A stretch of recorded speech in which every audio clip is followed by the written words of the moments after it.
I always wanted to be a writer, and I did like I think all writers have to do. Nobody will hire them on their word, so I went into a room and started writing scripts on spec scripts. Well, a spec script is one that you're not paid to write, that you write out of love and the hope that someone will love it enough to pay you a lot for it. It is the most daring, free, and exciting form of writing you can do in Hollywood. And action!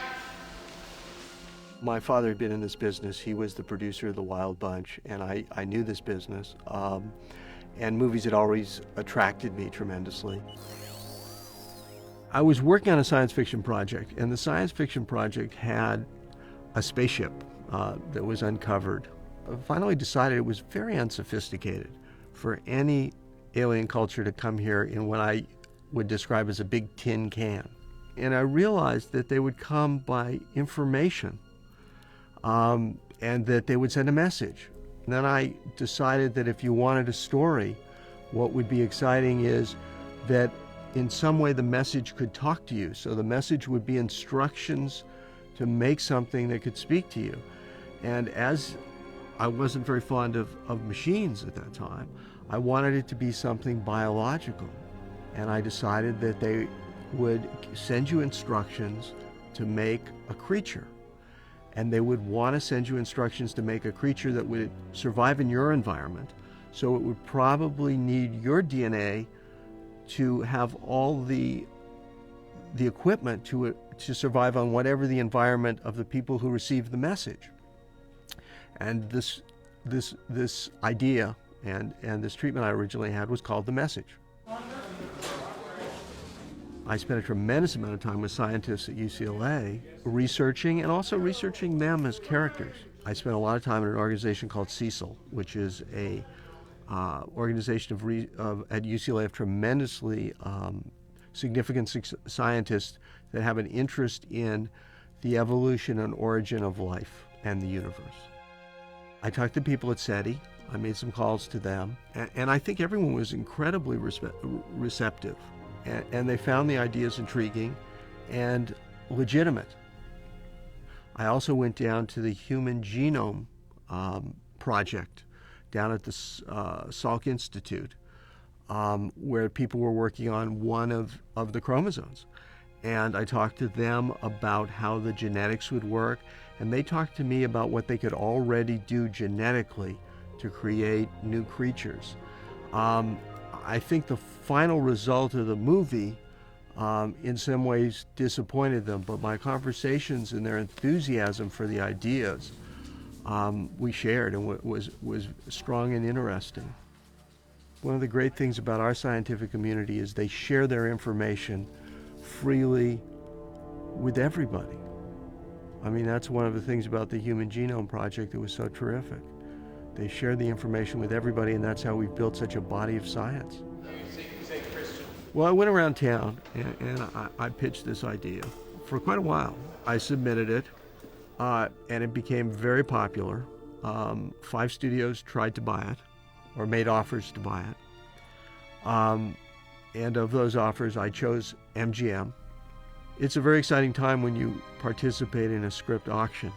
The process is a very quick auction, competitive process in which the writer has a great deal of control. He owns the material, and it's his choice where to take it. Instead of asking for a job, he's being asked for his material. And it's always nicer to be asked than to be asking. I was one of the producers, which is part of the control you get with a spec script that when you're just hired, you most likely would not get. It's a very political event, making a film. You're always asked to make changes. Everybody has ideas. Everybody has their favorite ideas. There are a lot of alliances. There are a lot of alliances break up. And people agree with you. You tend to move right over to their side of the room and try to win the argument with them. And when they disagree with you, you move to the other side of the room and find somebody else to try to defeat their argument. You always miss scenes you wrote, ideas you had, dialogue you had, that You spend virtually years putting together this construction, this design for a movie. These words that are an impassioned kind of letter about how to dramatize these ideas, to dramatize these emotions, to dramatize these images, and you shed tears over every image you lose. You rejoice at some of the images you gain. You realize there's some compromises in life, and you're not going to get everything you want. Even if you had complete control, you wouldn't get everything you wanted. There's something I very much like about the movie, and something that's in there, and I would have liked to see expanded, where Marg and Michael Madsen are talking about maybe we're weeds in the universe and something was sent to pull us up and uproot us. She would make one excellent biological weapon. If someone out there thought we were some kind of galactic weed that was going to spread through the universe. And that is a kind of idea about what is our place in the universe and how would another civilization or species see us. Maybe we're not just a potential friend. Maybe we're a competitor. Maybe we're a resource. And the other idea that I liked very much that I would have liked to have seen emphasized is Natasha has this existential situation. She doesn't know where she came. She doesn't know why she's here. She doesn't know really, except instinctually, what she's supposed to do. What it appears she's supposed to do is to outbreed us, to create a new species on Earth that just outbreeds us. Where's a good place to find a man? When we first saw the film, it had some problems with its ending, and those were reshot a couple or 3 times.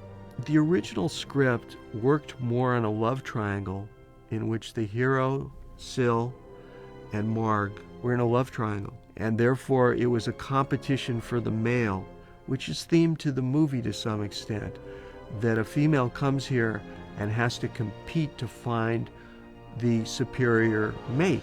That ending was more bittersweet and involved some things that people thought was not the best solution, although I liked it. In consequence, we searched more for the ending, and the ending needed to be full, and the ending needed to be adequate. And so we wrote an ending in which there was a child. A child is actually born. In the initial script, no child was born. And I came up with this idea that it ate the rat, which was an indication that it was, again, looked innocent, but was incredibly dangerous. It was the predator, not the prey.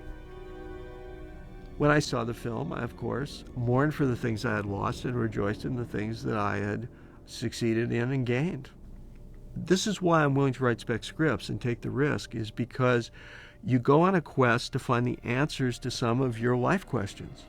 And when you at the end succeed, sometimes you decide you're still undecided, but sometimes you resolve some of your understandings and issues. And I learned a lot about mating, sexuality, biology, and my place in the life cycle and reproduction cycle from species. And in consequence, I carry the success of that quest with me, and it answers questions for me. It brings up new questions, and I look back on it and think about it. And that is what I see a movie, a screenplay, a book. They're a mechanism, a machine for thinking and feeling and experiencing.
story revolves around a message that gets received from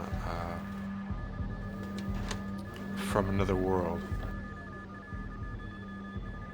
I think I was attracted to the whole SETI project. You know, the SETI project is a project I believe that's still ongoing, which was search for extraterrestrial intelligence.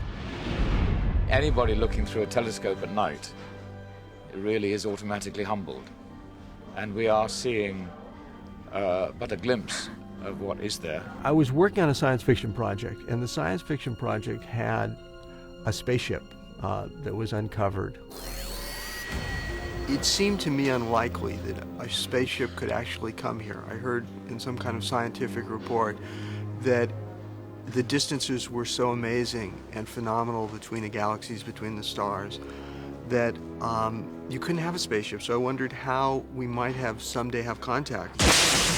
And I realized that they would come by information, and that they would send a message. The concept being a large idea of, you know, a strand of alien DNA getting received via some satellite message and having us combine it with an aspect of our own DNA. It's not truly an alien. It's based on some information that they got from a transmission that was sent to Arecibo, and they created it based on how to renovate our own DNA to create a combination that will be theirs. And they would want to send you instructions to make a creature that would survive in your environment. So it would probably need your DNA to have all the equipment to survive on whatever the environment of the people who received the message. So that's kind of a genesis of the idea for this movie. When you embark on a science fiction film, you're playing with colossal ideas. You're juggling boulders. When this project came along, my own sort of interest in science and science fiction sort of collided, and I said yes to it. Came around here and we just saw the girl. I've always been attracted to science fiction films, but there was a particular quality to this one, I guess, that interested me, and that was that it's, I think, in my mind anyway, it's a thriller as well as a science fiction picture. I guess we all must be here for the same reason. There's not a lot of science fiction material out there. It's not like there's a lot of science fiction scripts that are floating around that are being offered to people. I mean, I'd like to do more of it. Stephen Arden, Harvard Anthropology Department, expert in cross-cultural behavior. I've always been interested in kind of things in this area. If it's done right, it can be really entertaining, and if it's done wrong, it can be horrifying. I've never really liked science fiction. It gives me nightmares. That's probably the reason that my parents aren't going to let me see this. They'll only let me see the part that I'm in. 15, take 10. Mark.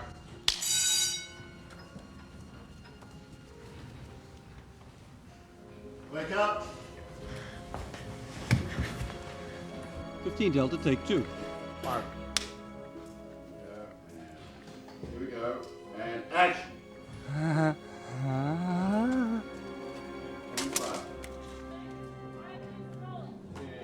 15, Foxtrot, take 2, wild, 21.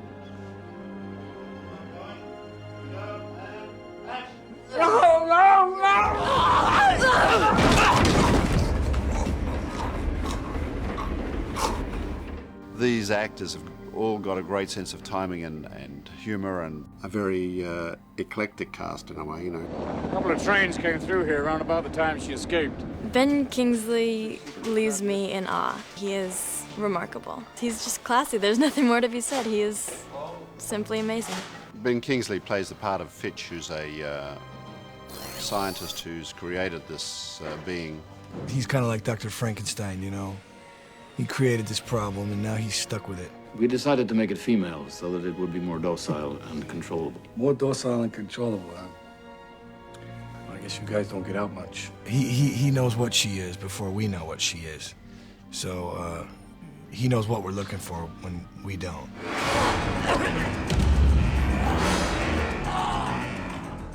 She's my child. She's my creation. She's my daughter.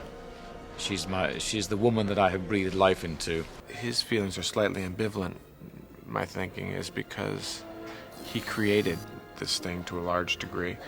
and has watched it grow up, and then was given this mandate to destroy it. The decision was made to terminate the experiment, to run more research so that we could determine what we were dealing with. At one point, they realized that this thing is not quite what they had hoped for. In other words, they can't control what's going to happen to her. So they decide to exterminate her, just end the whole project.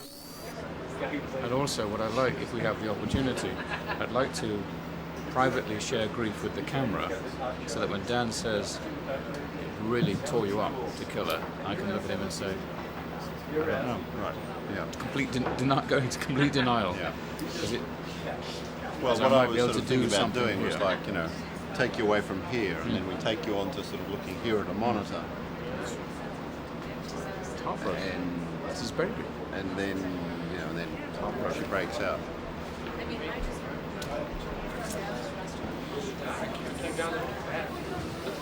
Because Fitch has created this young woman, he senses that she is probably the most intelligent being on the planet. He therefore has to choose a conglomerate humanoid, a group of people, and try and forge them into one master intelligence to overcome her.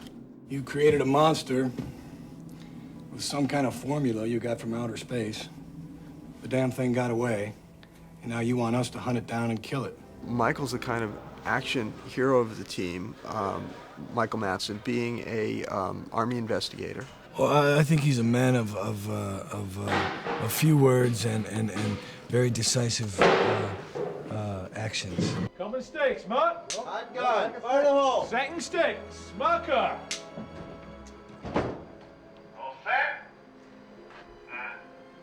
1, 2, 3, action!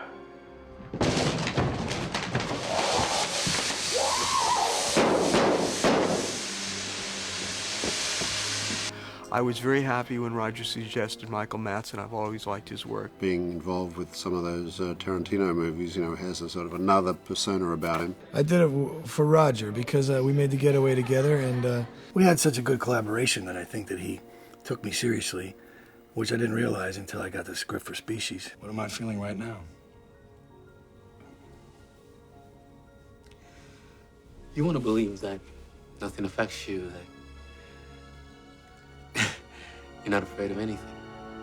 Forrest has a special ability to feel what others feel and feel very clearly what he feels without a lot of intellectual or other kind of baggage that gets in the way. My character, in a way, is an outcast too. Not in the group, because in the group we're all trying to work together, even though we're very separate. But in his life, because he perceives the world in a very different way than a lot of other people do. So he understands where she's coming from in some ways. I really like Forrest Whitaker. I think he's a very talented guy, and very underestimated talent. Her eyes are in front. Her eyes are in front so she can judge the distance to her prey. I play a character named Laura Baker.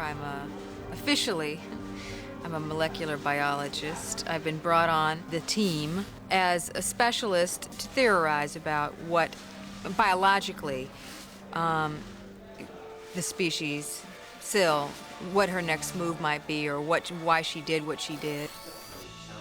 And here we go, and action!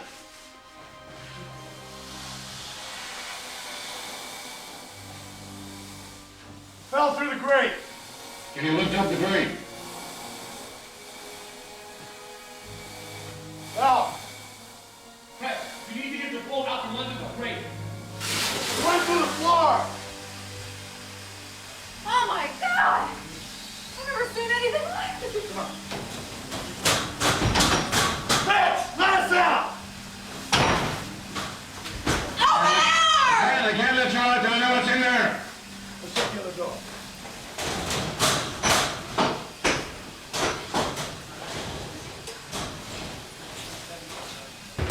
Open up the door!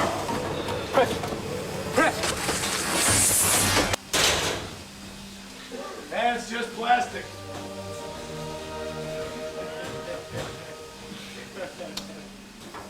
My character's called Dr. Arden, and he's a a Harvard professor in comparative anthropology.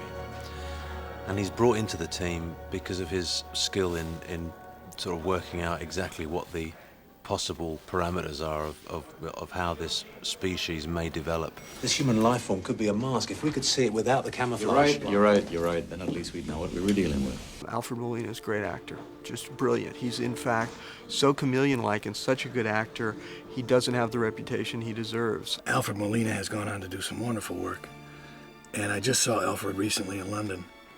And he looks real good, and he's a nice man, good guy. First of all, I want some sort of bang, bang, bang, okay, to get Mike's attention, okay? And then I want the thing to be... This isn't a trick or anything. The characters in the film are very distinct. Camaraderie is sort of, I think, not really what they are. I think they start off as sort of a team, but they become more adversarial in a way as the story unfolds. Except they sort of form their alliances and have a sort of grudging respect for each other, I suppose. Here we go, and action. What's happening? Kills a girl at the club, comes home with this guy, kills him. I mean, we get to know each other quite quickly, just out of necessity, because, you know, there's something far more important than niceties or, you know, social graces or anything like that. Did something to her. She was angry. She'll kill anything that threatens her. She'll kill anyone that gets in her way. Gets in her way of what? Her life cycle. I think she's trying to mate. I think the group gains some harmony as we start to gain respect for each other. But initially, when we first come together, I think that we were all trying to figure each other out. May I have your attention, please? Welcome to Los Angeles, California. This is the terminal stop for the Desert Star. And then, of course, we needed a cell.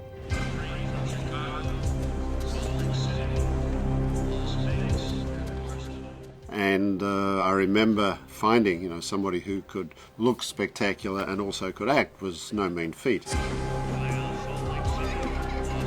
Went in, I met with casting director, and it was a process, though. Getting this film was not easy. It was a long process. It went on for months. It stretched out for a long time. We looked at rooms full of young women who, you know, either didn't look good enough or couldn't act well enough. And then I remember we went to New York and I said, well, listen, you know, we've got to start looking at models and people like this, people who really haven't got any experience, but maybe, just maybe, we'll find somebody who has some real talent that, you know, I can take a gamble on. And along came Natasha. Met in New York, met the casting director, they called me back.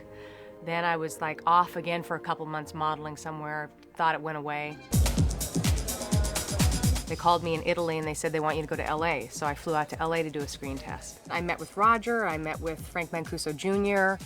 They were helping me before the screen test. She was, you know, completely, you know, I don't think she'd ever done any acting, but she looked great and she really was very convincing in those first screen tests that we did. I remember doing a screen test there. They had set up a whole stage with a hot tub and to do the scene, I guess, where I keep Whip's head under the water and stuff. So that was part of the screen test process. And I was just very out of my element, but having a good time. And there was really nothing to lose, you know. For me, it was just, I wasn't that stressed out about it. Although as it got closer to actually getting the project, I was getting more excited. And we got her back a few times, and of course, you know, making a decision with somebody who really hasn't done anything before is never easy. But, you know, in the end, we said, yeah, she can do it. 15, take 10. Mark. Excuse me?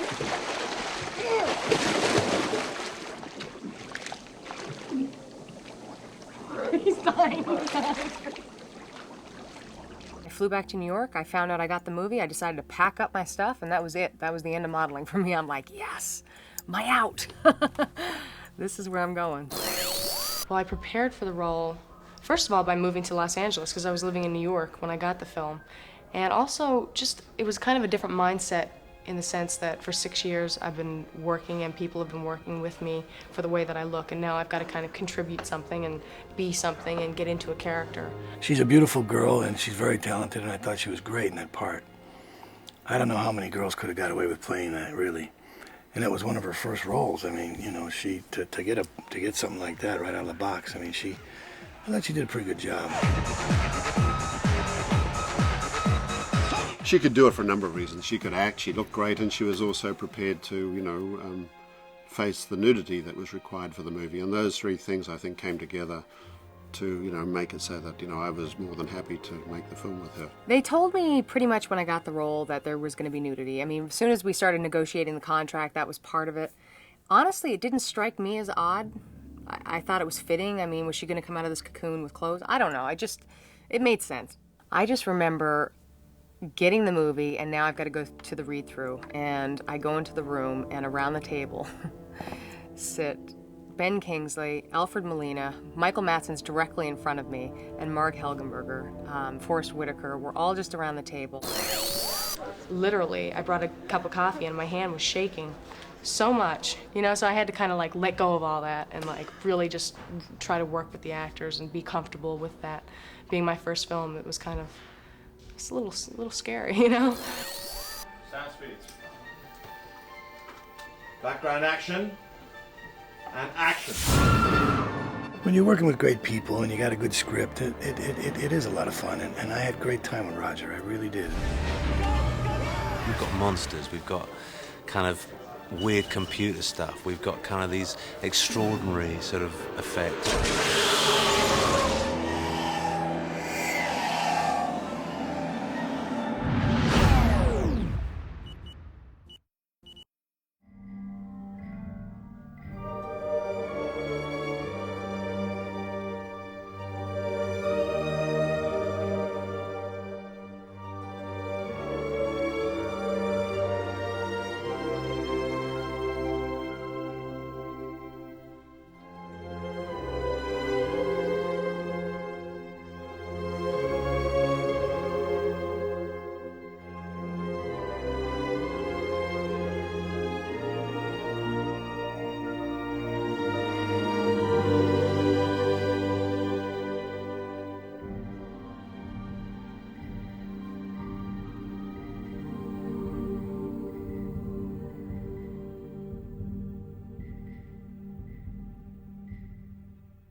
Now you had a curve in it. Yeah. Put that back in. Cut, please. Open the door and get her out. Mistakes, Mark. I got it. Right along.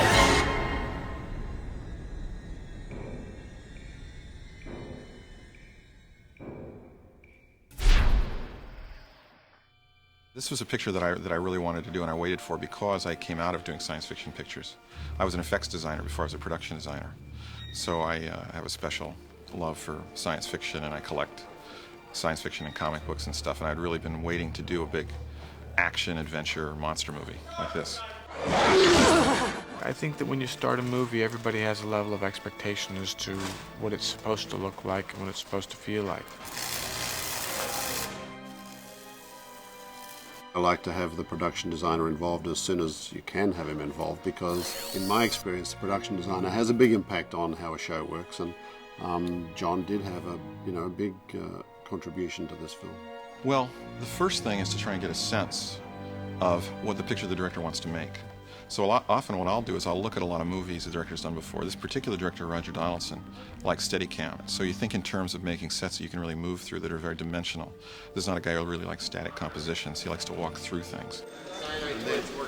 But maybe get them to sort of give us, if we get a little bit of sort of sideways stuff, so we see that, and then counter a little bit here to get down there, like we starting to close those doors. I like to move the camera a lot. I like to sort of make the audience feel like they're really involved in it and part of it. The moving camera is something that the audience has become very much more familiar with. They expect the camera to be taken where they want to be. Creating things where he can really run wild. That's really been the fun of this.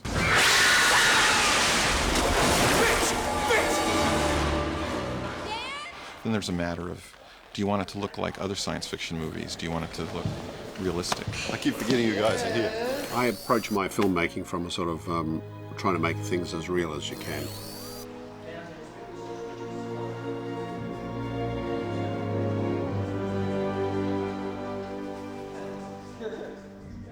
He felt that the effects and that the monster and the rest of those things would be much more startling if the world was a real world. I wanted it to not feel like, you know, these were sets that were created, but to feel that they were real sets. I wanted it to feel like the movie takes place on the streets of Los Angeles. So we've tried to make our hardware and those things seem real and seem not outlandishly futuristic. You know, I didn't want it to feel sort of as though it happened on a movie studio. Well, this is the classic production designer dilemma, is the job is to make things look real. You don't want to break the audience away from the experience of what they're having. From a design point of view, what was really fun to do in this were the two laboratories. We started out with a very high-tech white room with a kind of a very dark sort of cube with this the girl is inside of. Well, in the first part of the movie, we find her in like a glass enclosure where she's being studied by scientists. Right, everybody. And action!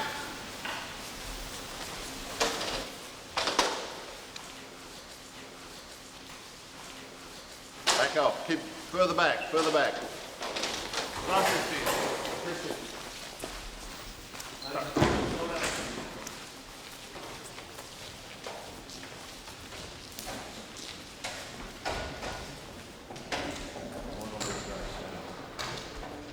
Well, it starts out that I'm in the glass enclosure, and these two guys hook up cyanide canisters to some kind of a funnel that flows into the enclosure, and the gas starts pouring in, and I get freaked out.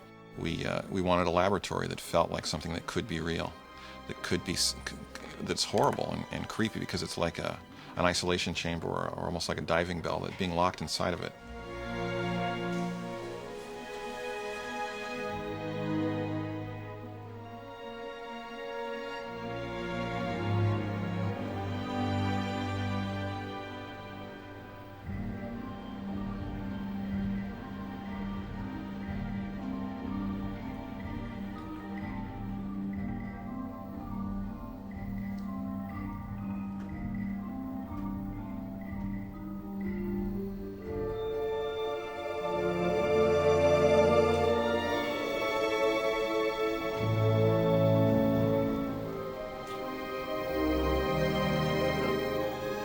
Cut and open the door and get her out. Cut, please. Open the door and get her out.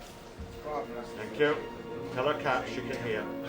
I get freaked out, break through like 3-inch thick, shatterproof glass, and kill a couple people along the way, and find myself in an open area with helicopters and guys chasing me and shooting me. So that from that point on, she becomes a hell of a lot more aggressive because she becomes, you know, a survivor, and not knowing what the hell's going on with her, she finds herself on her own.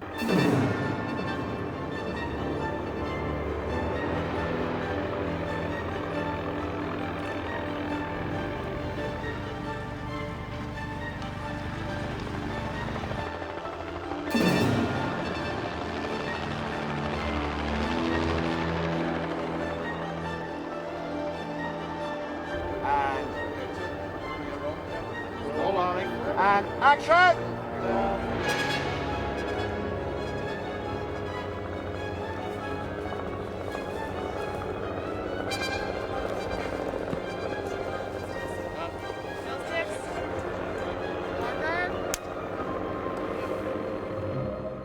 The running wasn't so as exhausting as sitting in a makeup chair for 4 hours getting the fat face on was. That was probably the toughest part of the whole movie, but I really enjoyed it because I'd never done anything with special effects like that before.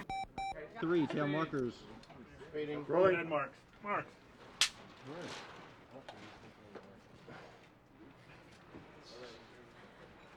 Here we go. Action.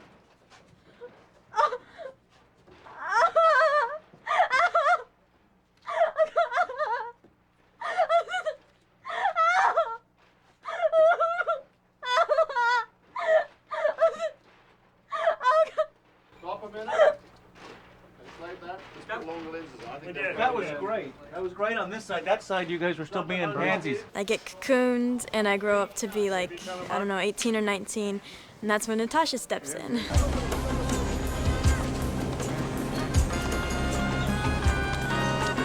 For me, the best part of making the switch from modeling to acting is doing something every day that you're afraid of, that you fear. And for me, the next movie, 10 years later, the next movie I do, I know I show up some days and there's fear. There's new people involved, there's new actors, there's new scenes, there's new material, and there's fear, and there's, you know, pushing yourself to accomplish something, to get over those barriers. Are you foreign? Do you speak English?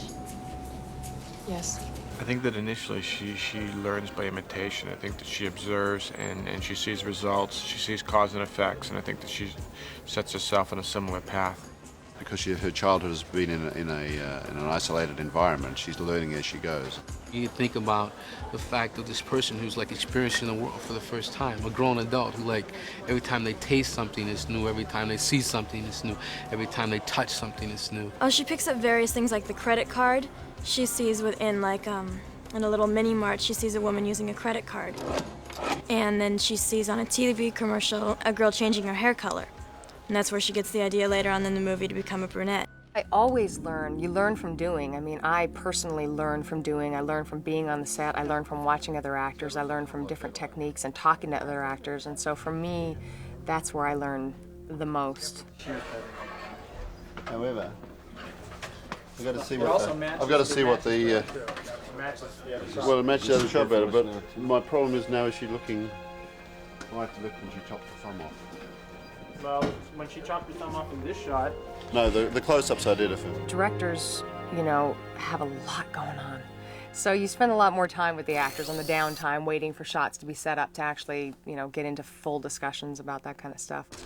I'm just kidding, Mark. You treat me like shit. You are so abusive to us. What? Well, I mean, I guess we could.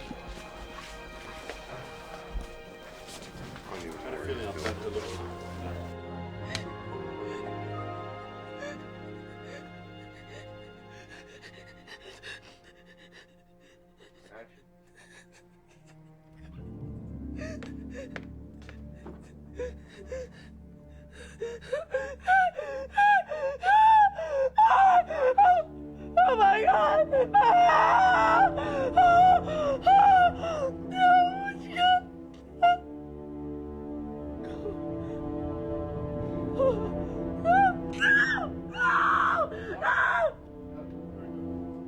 Sabine is fresh and new, and she's looking at the world for the first time, and in the media, which is what controls a lot of the minds of people, and we watch that control on her in her own sensory development, you know, how she learns how to relate with people of the opposite sex and how they relate. You'll be able to see the way people exchange, you know, in their relationships, and then their sexual mating habits, you know. I think she's trying to mate, reproduce. I was reading a book on the body, and the book said we will spend a tremendous amount of this book and time on reproduction because that is the engine of biology. And I went, that's the right motive. That's the second half of this movie. Roll, please.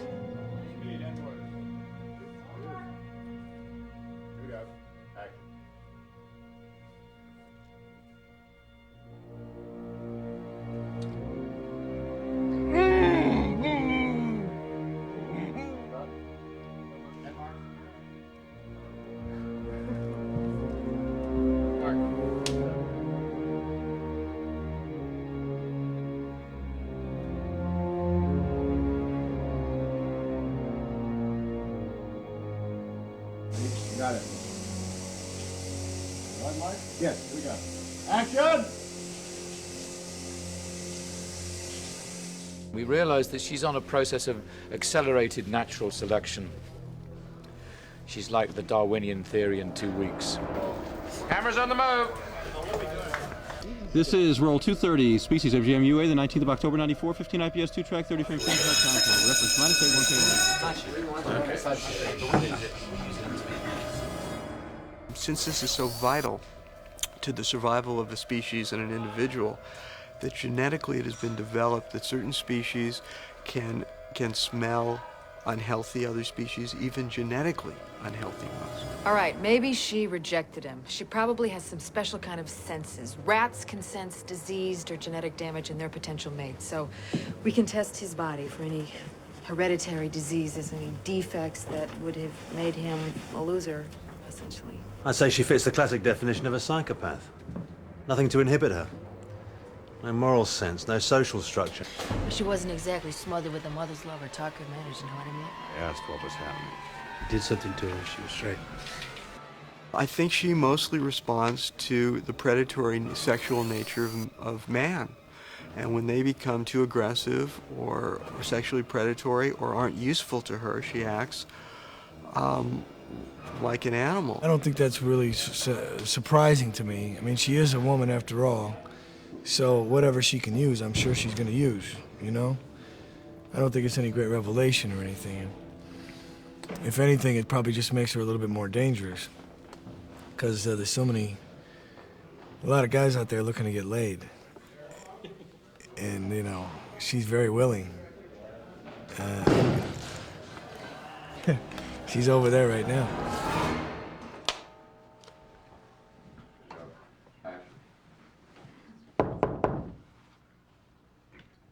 Marg has her own biological imperative to pursue in the process of this, which is a kind of mirror to Sills to a great extent. And we humans have our own biological imperative, and she and Michael do too. Margaret? There.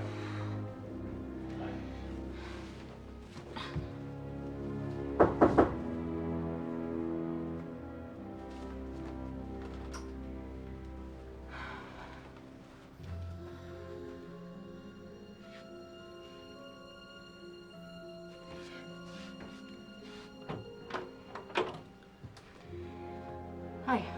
Hi. We wanted to have a romantic scene. It was good for me because I hardly ever get to do that kind of thing.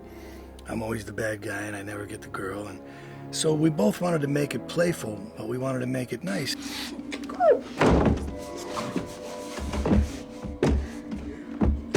So we just kind of made it up on the spot and just kind of fooled around, and Roger let us do it. And you know, he would laugh at certain things. Should I show my butt in that scene? I get out of bed and pull my pants up. That was my idea. I wanted to show my butt. They didn't show it long enough. What's the problem, Dad? I just got this terrible feeling. I just got this strange thought. You know, I got this image of Silver on.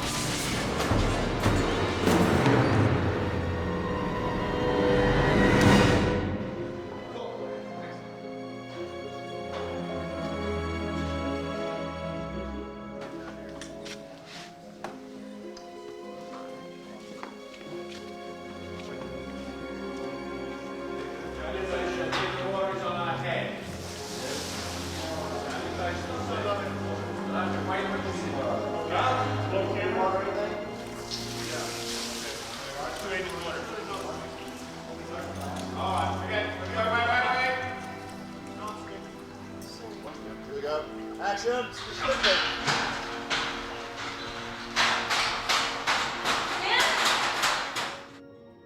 This is our sewer set. A lot of this is prefabricated in the mill. All the ribs are all cut. The ribs can all be cut individually. And you don't really go on stage until you really need the stage. So you do a lot of building beforehand. One of the things that's interesting is you notice all these ropes. Again, what I talked about earlier about trying to build a set that can really be shot. This is all designed so you can pull off either side of it, and you can pull off, there's a long strip down the middle of each tube, so that anything can be lifted off. This big room here opens like a picnic basket.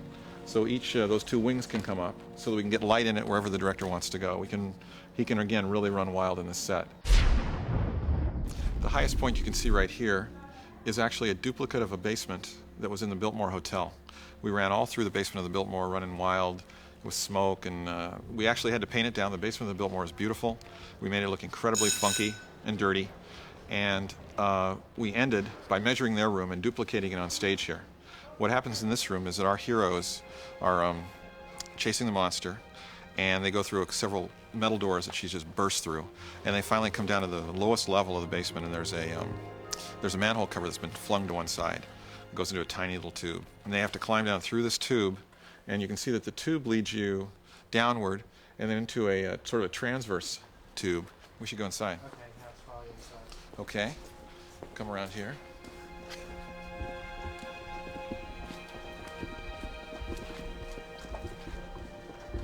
So, this is our sewer.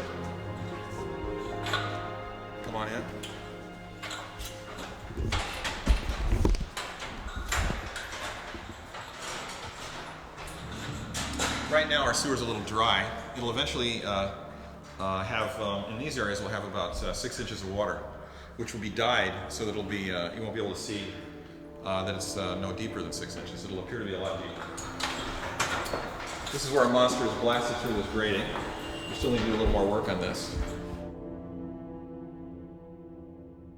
Well, now that we're in the bulk of the sewer, this is, they follow a trail of bubbles in this direction down to this big room. Well, this is one of the areas that was built to take advantage of the actual pits that were already in the stage when we came here. So we contrived to make all these bends work for us so that we have the parts that are only 6 inches deep, but they flow into this area, which is much deeper. And we can have a gag here where the monster can burst out of the water and nail one of our heroes and drag him back under. And we can have any amount of action here we want.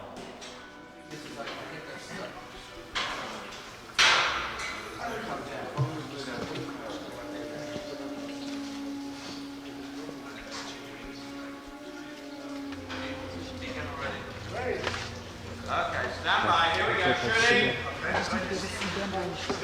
No problem.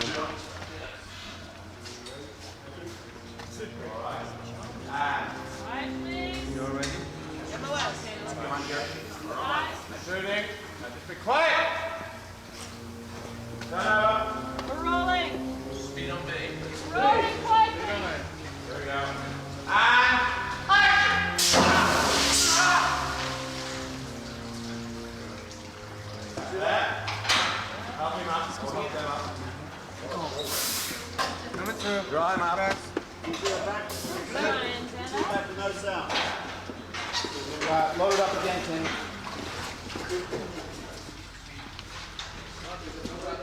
The truth is, this is an utter fantasy. The sewers of LA are not this big. I mean, in this case, we're much more inspired by, say, The Third Man, you know, something like that.